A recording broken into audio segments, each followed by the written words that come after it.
Coco Gauff in the headlines last week, and for very good reason, as she and 11 other women were named as the 12 Women of the Year by Time Magazine. An incredible honor for Gauff to be a part of that. Time Magazine just named Coco Gauff one of their 12 Women of the Year, and she was the only athlete on that entire list. Huge moment, right? Well, not everyone in the tennis world was celebrating. Belinda Bencic allegedly posted something online that had fans convinced she was throwing shade at Coco's achievement. Then the post mysteriously disappeared, and the drama exploded. I'm too old for these mind games, okay? Forget Cardi and Nikki. Coco and Belinda brought plenty of drama for their Beijing round of 16 match. It all started at 2-3 in the second set when Coco hit a winner, and then Belinda complained to the chair umpire about Coco's team cheering her on before she went to serve, which there's really nothing wrong with at all, by the way. That's kind of normal. Coco responded, "There's nobody in the stadium. It's been so respectful. I treat your team with respect. We treat each other with respect. The ball was a drop shot winner." Belinda then said, "They can cheer after the point. Every time I step on the line, they start to cheer. That's my problem." The altercation clearly routed Coco, who then lost the next two games. But Belinda might have made a mistake ranting about the situation to the umpire and the changeover at 4-3. Coco said some things in response that we really couldn't hear, but we heard Belinda loud and clear. But when I'm going to the line, ready to serve, they don't need to cheer. No one's talking to you. She's talking to me, okay? I haven't started. Your team is chanting. I'm too old for these mind games, okay?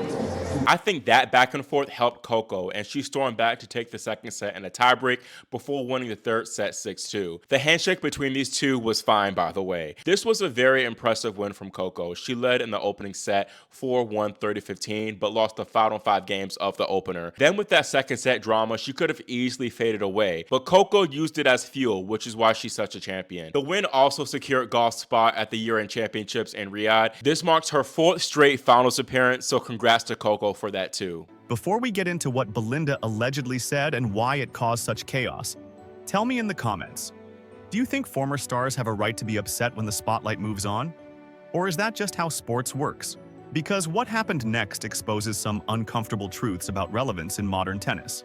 So let's talk about what just went down, because this situation reveals way more about the current state of women's tennis than most people realize. Time Magazine released their annual Women of the Year list, and among activists, filmmakers, scientists, and global leaders, there was exactly one athlete. Not Serena Williams, not Simone Biles, not any of the usual suspects you might expect. Coco Gauff. At 21 years old, she's being recognized not just as a tennis champion, but as one of the most influential women on the entire planet. Let that sink in for a second. Good evening. Being here tonight and standing in front of all of you is an incredible honor. The women in this room are my role models, and for me to be asked to share a few words with you, that's crazy. Seriously. When I started playing tennis at the age of 6, my dad, who's here with me tonight, told me, "You can change the world with your racket," and I believed him. I believed him because the women in my life and the women in this room who showed me that a little girl with big dreams can go on to do great things. My grandmother, Yvonne, was the first Black woman to integrate the Delray Beach school system, has encouraged me to use my platform for positive change and to never underestimate the impact of my voice. This wasn't some tennis-specific award where they had to pick someone from the sport. Time Magazine could have chosen anyone from the entire world of athletics. They could have gone with Olympic champions, record breakers, or veterans with decades of dominance. But they chose Coco, the only athlete out of 12 women. That's not just recognition. That's a statement about who represents the future, who moves culture, and who matters beyond their sport. Now here's where things get interesting. The tennis world reacted exactly how you'd expect. Fans celebrated. Media outlets wrote glowing pieces. Coco's supporters flooded social media with congratulations. But quietly in the background, something else was happening. People started noticing who wasn't being celebrated. Players who used to command that kind of attention were suddenly watching it go to someone else. And for some of them, particularly Belinda Bencic, the timing of this recognition apparently hit different. Belinda Bencic isn't some random player with no accomplishments. She's an Olympic gold medalist. She's been ranked in the top 10. There was a time when people looked at her as the future of Swiss tennis, carrying the legacy after players like Martina Hingis and Roger Federer built. She had her moment in the spotlight. She earned respect through her performances. But then injuries happened. Breaks from competition happened. A new generation of players emerged. And slowly, the attention shifted away from her and toward names like Coco Gauff. Tell me about your ambitions in tennis. What do you mean?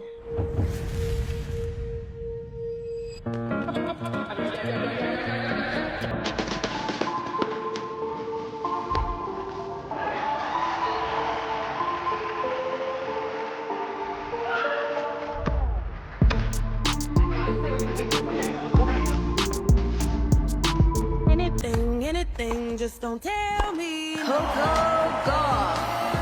That I just can't trust. You told me to stop, but I keep on. Match point. Told me to stop, but I keep on going, keep on going. Never stop. Get up, Coco Gauff. You've just won the US Open. That shift became impossible to ignore when Time magazine made their announcement. Because right around that same time, a vague post appeared online that had fans immediately suspicious. The post talked about how recognition doesn't always go to the most deserving people, and how real work often gets overlooked while hype gets rewarded. No names were mentioned, no direct callouts. But the timing? Way too perfect to be a coincidence. Screenshots started circulating instantly. Tennis Twitter went into investigation mode. Fans started connecting dots that may or may not have been there to connect. The speculation became its own story. Was this about Coco? Was Belinda subtly suggesting that Coco didn't deserve the Time magazine honor? Was this just general frustration about the state of recognition in sports? Nobody knew for sure, but everyone had an opinion. And then came the part that made this whole situation blow up even more. The post disappeared, just vanished. No explanation, no clarification, no follow-up, just gone.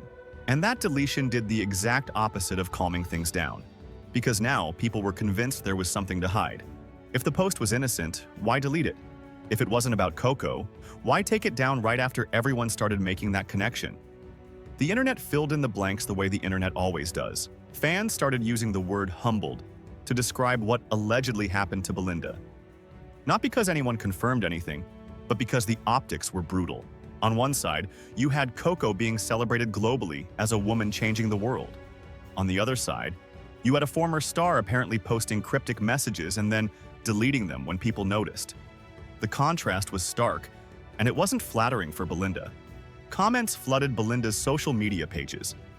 Some people defended her, saying everyone's entitled to their feelings and that the post might not have been about Coco at all.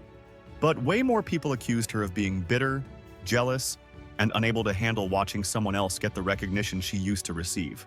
The word insecure started popping up repeatedly, and suddenly, people weren't talking about Belinda's tennis anymore. They were talking about her mindset, her attitude, and her inability to gracefully accept that the sport had moved on. Now, whether that post was actually about Coco or not, the damage was done. The narrative was set. The tennis world had already decided what happened. Belinda was jealous of Coco's moment, posted something petty about it, and then deleted it when she realized how bad it looked. Fair or not, that became the story. And once that narrative takes hold on social media, good luck changing it. But here's what made this situation even more damaging for Belinda. Coco's response to all the noise was absolutely perfect. She didn't acknowledge the alleged shade. She didn't clap back. She didn't post cryptic messages of her own. She just kept doing exactly what got her that Time magazine recognition in the first place. She stayed focused, stayed gracious, and stayed in her lane. When Coco did speak about the Time magazine honor, her comments were humble and thoughtful. She talked about feeling honored to be in a room with women she admired. She mentioned her grandmother and how she taught her to use her platform for positive change. She joked about finally having to wear something other than tennis gear. She expressed gratitude for the opportunity and acknowledged the responsibility that comes with that kind of recognition. Zero ego, zero pettiness, zero drama. That response, or lack of response really, said everything. On one side, you had alleged bitterness and deleted posts. On the other side, you had grace, maturity, and focus. The contrast couldn't have been more obvious, and it made people realize that Time magazine didn't just recognize Coco for her backhand or her Grand Slam title. They recognized her for her character, her voice, and the way she carries herself when the world is watching. Because here's the thing about this Time magazine recognition that a lot of people are missing. This wasn't a tennis award. This wasn't about who won the most matches last year or who has the best ranking. Time magazine doesn't care about that stuff. They care about influence. They care about impact. They care about people who are shaping culture and moving conversations forward. That's a completely different category of recognition than what most tennis players are used to. For decades, relevance in tennis came from one thing: winning. You won tournaments, you stayed relevant. You stopped winning, the spotlight moved on. That was the formula. But the game has changed. Today, relevance comes from presence. It comes from voice. It comes from the ability to connect with people far beyond the tennis court. And Coco Gauff is proving that she understands this new era better than almost anyone else in the sport. She's not just winning matches. She's speaking at events. She's using her platform to address social issues. She's connecting with younger fans in ways that feel authentic. She's building a brand that transcends tennis. Companies aren't just sponsoring her because she wins. They're sponsoring her because she represents something bigger. She's a symbol of a new generation that cares about more than just trophies. This is where the gap starts to form between players like Coco and players like Belinda. Some players built their entire careers around performance. Win matches, get rankings, earn prize money. That's the blueprint. And there's absolutely nothing wrong with that approach. But when the spotlight starts moving beyond the court, when the world starts asking for something more than just athletic excellence, those players can suddenly feel invisible. Not because they aren't talented, but because the world is asking for something they weren't trained to provide. Belinda Bencic is an incredible tennis player. Her Olympic gold medal proves that. Her career achievements prove that. But has she ever been seen as a voice for her generation? Has she used her platform to speak on issues beyond tennis? Has she built the kind of cultural presence that makes people care about her when she's not actively winning tournaments? The honest answer is no. And that's exactly why the contrast with Coco feels so stark. The tennis world doesn't wait for anyone to adjust to these changes. The spotlight moves quickly, and if you're not prepared to evolve with it, you get left behind. That's not personal. That's not mean. That's just reality in professional sports. And watching that reality play out in real time can be brutal, especially when you used to be the one getting the attention. What makes this situation even more complicated is the age factor. Coco is 21.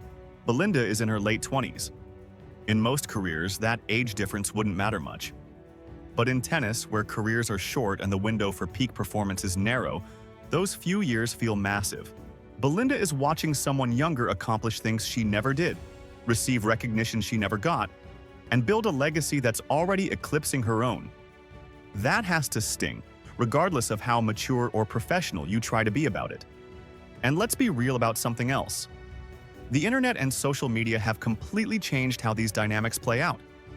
20 years ago, if a player felt some type of way about another player's success, maybe they'd mention it to friends or their coach. Maybe it would come up in a press conference if a reporter asked the right question, but it stayed relatively contained. Now, one vague post, one cryptic message, one poorly timed comment, and the entire world is dissecting your emotions in real time. That's the environment these players are operating in.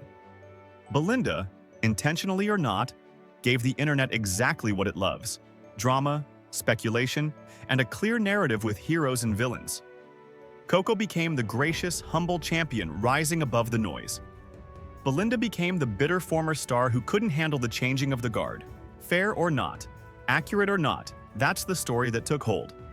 And once social media decides on a narrative, it's almost impossible to change it. The phrase, changing of the guard, keeps coming up in discussions about this situation, and it's the perfect description. This wasn't just about one award or one moment.